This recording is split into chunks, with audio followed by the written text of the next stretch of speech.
সংবাদ সবাইকে স্বাগত জানাচ্ছি। আমি ফিরোজ তোহা। শুরুতেই সংবাদ শিরোনাম জানিয়ে দেব এই মুহূর্তে হাতে পাওয়া সর্বশেষ গুরুত্বপূর্ণ আপডেট। আন্তর্জাতিক সংবাদ। ইরান ইসরায়েল ফিলিস্তিনি ত্রিমুখী যুদ্ধ চলছে। শুরুতেই থাকছে হিজবুল্লাহ ড্রোন হামলায় ইসরায়েলি সেনা নিহত। গাজা উপত্যকা ইসরায়েলের চলমান হত্যার প্রতিবাদে গত বছরের অক্টোবর থেকে দেশটির সেনাবাহিনীর বিরুদ্ধে হামলা চালিয়ে আসছে হিজবুল্লাহ। এরই ধারাবাহিকতায় বৃহস্পতিবার ইসরায়েলের একটি সামরিক স্থাপনা লক্ষ্য করে নতুন করে ড্রোন হামলা চালিয়েছে লেবাননের সশস্ত্র গোষ্ঠীর সদস্যরা। এবারে জানাবো ইসরায়েলের হামলায় ব্রিটিশ ফাউন্ডেশনের 4 কর্মী নিহত।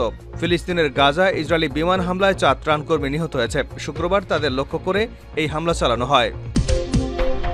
জানিয়ে দেব রাশিয়ার যাত্রীবাহী বিমান বিধ্বস্ত, সব আরোহী নিহত। রাশিয়ার রাজধানীর কাছে একটি যাত্রীবাহী বিমান বিধ্বস্ত হয়েছে।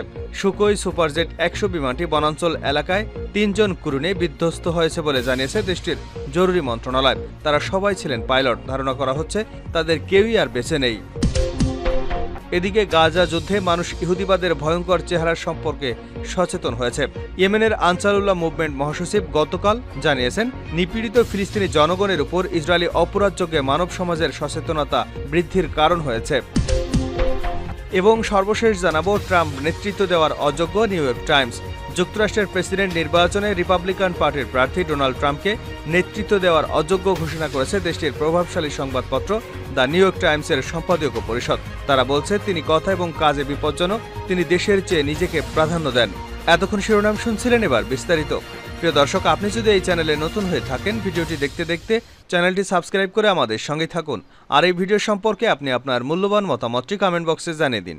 আর হ্যাঁ প্রিয় দর্শক, জানিয়ে দিন ভিডিওটি কোথা থেকে দেখছেন। হিজবুল্লাহ ড্রোন হামলায় ইসরায়েলি সেনা নিহত। গাজা উপত্যকায় ইসরায়েলের চলমান গণহত্যার প্রতিবাদে গত বছরের অক্টোবর থেকে দেশটির সেনাবাহিনীর বিরুদ্ধে হামলা চালিয়ে আসছে হিজবুল্লাহ। এরই ধারাবাহিকতায় বৃহস্পতিবার ইসরায়েলের একটি সামরিক স্থাপনা লক্ষ্য করে নতুন করে ড্রোন হামলা চালিয়েছে লেবাননের সশস্ত্র গোষ্ঠীর সদস্যরা। বৃহস্পতিবার রাতে এক বিবৃতিতে হিজবুল্লাহ জানিয়েছে, উত্তর ইসরায়েলের পশ্চিম গ্যালিলীয় অঞ্চলে অবস্থিত ইসরায়েলি সেনাবাহিনীর 146তম ডিভিশনের সদ্য প্রতিষ্ঠিত গোলান্দাজ ব্যাটালিয়নের সদর দপ্তরে এক ঝাঁক কামিকাজে ড্রোন দিয়ে হামলা চালানো হয়েছে। বিবৃতিতে বলা হয়েছে, অভিযানে ব্যবহৃত ড্রোনগুলো নিখুঁতভাবে নির্ধারিত লক্ষ্যে আঘাত এনেছে এবং এতে ইসরায়েলি ঘাঁটিতে ব্যাপক ক্ষয়ক্ষতি হওয়ার পাশাপাশি দখলদার সেনারা হতাহত হয়েছে। হিজবুল্লাহর বিবৃতিতে বলা হয়েছে, গাজায় ইসরায়েলি গণহত্যার পাশাপাশি দক্ষিণ লেবাননে দখলদার বাহিনীর বিমান এবং গোলা হামলার জবাবে এই ড্রোন হামলা চালানো হয়েছে। হিজবুল্লাহর এই হামলায় ইসরায়েলের অন্তত একজন সেনা নিহত হওয়ার কথা স্বীকার করেছে তেল আবিব। ইসরায়েলি বাহিনী বলছে, হিজবুল্লাহ ড্রোন হামলায় 33 বছর বয়সী মাস্টার সার্জেন্ট ভেলোরি গুরুতর আহত হয়েছেন। পরে তাকে দ্রুত হাসপাতালে স্থানান্তর করা হয় এবং কিছুক্ষণ পরে হাসপাতালেই তার মৃত্যু হয়। এদিকে গাজায় ইসরায়েলি অভিযানে এ পর্যন্ত 38,400 ফিলিস্তিনি নিহত হয়েছেন এবং 88,300 জন আহত হয়েছেন বলে জানিয়েছে গাজার স্বাস্থ্য মন্ত্রণালয়। ইসরায়েলের হামলায় ব্রিটিশ ফাউন্ডেশনের 4 কর্মী নিহত। ফিলিস্তিনের গাজায় ইসরায়েলি বিমান হামলায় 4 ত্রাণকর্মী নিহত হয়েছেন। শুক্রবার তাদের লক্ষ্য করে এই হামলা চালানো হয়েছে। খবর আল জাজিরার। সূত্র বলছে, ওই ত্রাণকর্মীরা আল খায়ের ফাউন্ডেশনের। এটি ব্রিটিশ ফাউন্ডেশন, মূলত তুরস্কের ইস্তাম্বুল থেকে মধ্যপ্রাচ্যে কাজ করছেন। গাজায় তাদের প্রচুর ত্রাণকর্মী নিয়োজিত রয়েছে। তারা যুদ্ধের প্রথম দিন থেকে জীবন বাজি রেখে গাজায় প্রবেশ করে সহায়তা কার্যক্রম শুরু করে। নানা প্রতিকূলতা সত্ত্বেও খাদ্য সামগ্রী গাজাবাসীর কাছে পৌঁছে দিতে ব্যাপক প্রশংসা কুড়িয়েছে ফাউন্ডেশনটি। ঘটনার সময়ও ভুক্তভোগী কর্মীরা গাজার মানুষের জন্য কাজ করছিলেন। তারা খান ইউনুসের সাহায্য বিতরণের জন্য প্রস্তুতি নিচ্ছিলেন। এমন সময় খাদ্য সহায়তা ভর্তি গুদামে বোমা ফেলে ইসরায়েলি বিমান। সিনহুয়া প্রতিবেদনে অন্তত একটি মিসাইল হামলার কথা বলা হয়েছে। আল খাইর ফাউন্ডেশন বলছে, গাজা উপত্যকায় মানুষের খাদ্য সহায়তা এবং প্রয়োজনীয় পণ্য সরবরাহ করার চেষ্টা করে যাচ্ছি আমরা। সশস্ত্র কোনো সংশ্লিষ্টতা না থাকা সত্ত্বেও আমাদের বোমা লক্ষ্যবস্তুতে পরিণত হতে হলো। আজ আমাদের 4 কর্মীকে হারিয়েছি। ত্রাণকর্মীদের উপর ইসরায়েলি হামলা এটি প্রথম নয়। এর আগেও বিভিন্ন সময় ইসরায়েলি বাহিনী সাহায্যকারীদের লক্ষ্যবস্তু করেছে।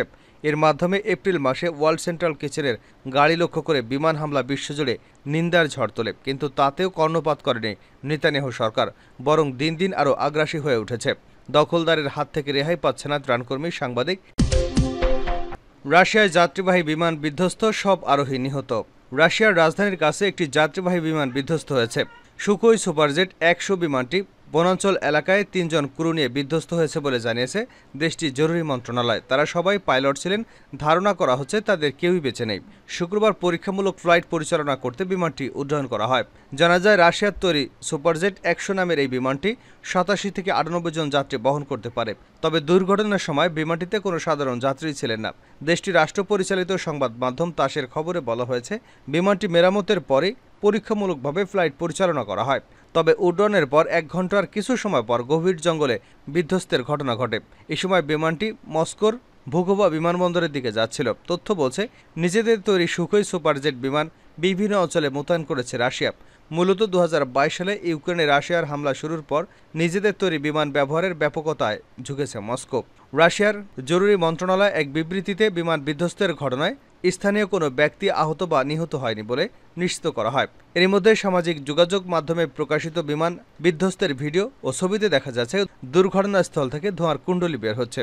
বিধ্বস্তের ঘটনায় একটি তদন্ত কমিটি গঠন করা হয়েছে। গাজা যুদ্ধে মানুষ ইহুদিবাদের ভয়ঙ্কর চেহারা সম্পর্কে সচেতন হয়েছে। ইয়েমেনের আনসারুল্লাহ মুভমেন্ট মহাসচিব গতকাল বলেছেন, নিপীড়িত ফিলিস্তিনি জনগণের উপর ইসরায়েলি অপরাধযজ্ঞে মানব সমাজের সচেতনতার বৃদ্ধির কারণ হয়েছে। ইয়েমেনের আনসারুল্লাহ প্রতিরোধ আন্দোলনের সেক্রেটারি জেনারেল আব্দুল মালিক বদরউদ্দিন আল হুদি বলেছেন, যুদ্ধকে মানবতার জন্য একটি বাস্তব পরীক্ষা বলে মন্তব্য করেছেন তিনি বলেন, ফিলিস্তিনের ইহুদিবাদী শত্রুর অপরাধ নিপীড়ন বিশ্ববাসীর সামনে সচেতনতা ছড়িয়ে দেওয়ার ক্ষেত্রে গুরুত্বপূর্ণ প্রভাব ফেলেছে। যে সমাজে জয়নবাদের মহামান্বিত আদর্শের ধারণা বহু শতাব্দী ধরে নিহত ছিল, সেই সমাজেই তাদের আসল চেহারা ফুটে উঠেছে।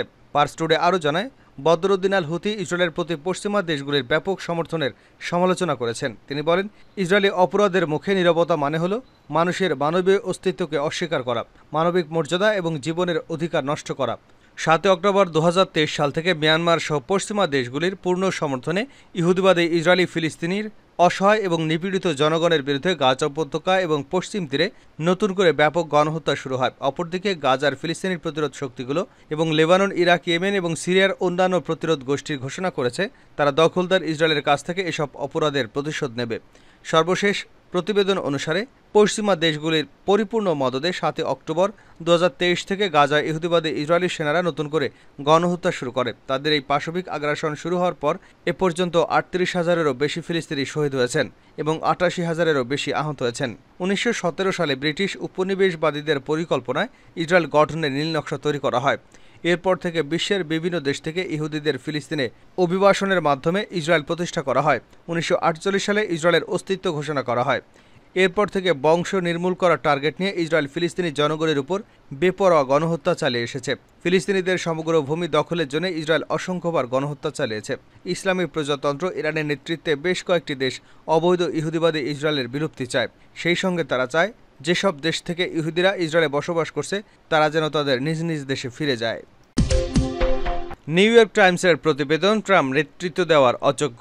যুক্তরাষ্ট্রের আগামী প্রেসিডেন্ট নির্বাচনে রিপাবলিকান পার্টির প্রার্থী ডোনাল্ড ট্রাম্পকে নেতৃত্ব দেওয়ার অযোগ্য বলে ঘোষণা করেছে দেশটির প্রভাবশালী সংবাদপত্র দ্য নিউ ইয়র্ক টাইমসের সম্পাদকীয় পরিষদ। তারা বলছে, তিনি কথা ও কাজে বিপজ্জনক। তিনি দেশের চেয়ে নিজেকে প্রাধান্য দেন। রিপাবলিকান পার্টির জাতীয় সম্মেলন সামনে রেখে বৃহস্পতিবার প্রকাশ করা এক নিবন্ধে নিউ ইয়র্ক টাইমসের সম্পাদকীয় পরিষদ এমন কথা বলেছে।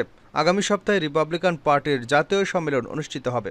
এই সম্মেলনে ট্রাম্পকে আনুষ্ঠানিকভাবে আসন্ন মার্কিন প্রেসিডেন্ট নির্বাচনে দলীয় প্রার্থী হিসেবে ঘোষণা করা হবে। নিউ ইয়র্ক টাইমসের সম্পাদকীয় পরিষদ উল্লেখ করেছে, ৮ বছরের মধ্যে তৃতীয়বারের মতো ট্রাম্প মার্কিন প্রেসিডেন্ট নির্বাচনে রিপাবলিকান পার্টির মনোনয়ন পেতে যাচ্ছেন। পরিষদ বলছে, একসময় একটি মহান রাজনৈতিক দল রিপাবলিকান পার্টি এখন এক ব্যক্তির স্বার্থে কাজ করছে। তিনি এমন এক ব্যক্তি যিনি স্পষ্টত যুক্তরাষ্ট্রের প্রেসিডেন্ট পদের জন্য অযোগ্য।